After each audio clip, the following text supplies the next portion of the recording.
कहानी है इला की। क्या है बेटा?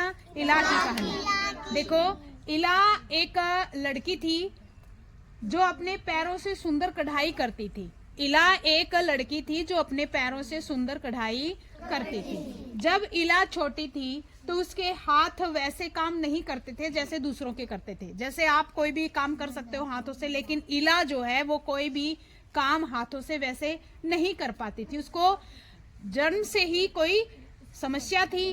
वो अपने हाथों का प्रयोग जैसे आप करते हो ऐसे नहीं कर पाती थी।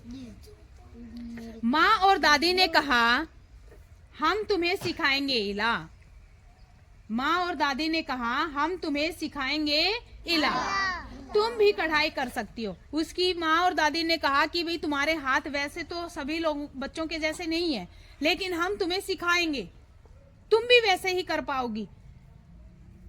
शुरू में मुश्किल थी पर इला ने हार नहीं मानी। इला ने हार नहीं मानी। उसने खूब अभ्यास किया। जल्द ही सब लोग इला की कला के दीवाने हो गए। इला अपने पैरों से कढ़ाई करती थी। अब एक बात बताओ, जब तुम हाथों से कोई भी काम करना सीखते हो तो वो भी इतना मुश्किल हो जाता है, तो पैरों से काम करना सीखना कितना मुश्किल होता है ना।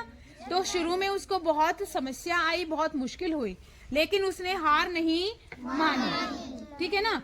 उसने खूब अभ्यास किया। जल्द ही सब लोग इला की कला के दीवाने हो गए। जल्द ही सब लोग इला की कला के दीवाने हो गए। सरकार ने भी इला का काम देखा और उसकी कला को सबके सामने लाया।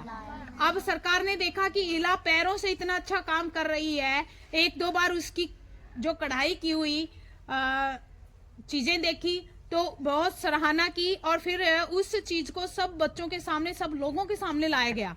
ठीक है ना। इला को कई पुरस्कार मिले क्योंकि उसने कभी हार नहीं मानी। अब इला दूसरों को भी सिखाती है। अब देखो, उसको पुरस्कार मिले, उसकी प्रशंसा हुई, और अब वो इला जो है जिसने खुद सीखा, उसी तरह उसने अब दूसरों को भी कढ़ाई करना सिखाना शुरू कर दिया है। इला की कहानी हमें क्या सिखाती है? हमें सिखाती है मेहनत, हिम्मत। मेहनत और हिम्मत से सब मुमकिन है। मेहनत करो, हिम्मत मत हारो। अगर आप मेहनत करेंगे और हिम्मत रखेंगे तो आप कोई भी मुकाम को हासिल कर सकते हैं। आप किसी भी मुकाम को हासिल कर सकते हैं अगर जो आप करना चाहते हैं, लेकिन उसके लिए आप क्या रखें? हौसला रखें, हिम्मत रखें और मेहनत करें। तो ये थी हमारी कहानी।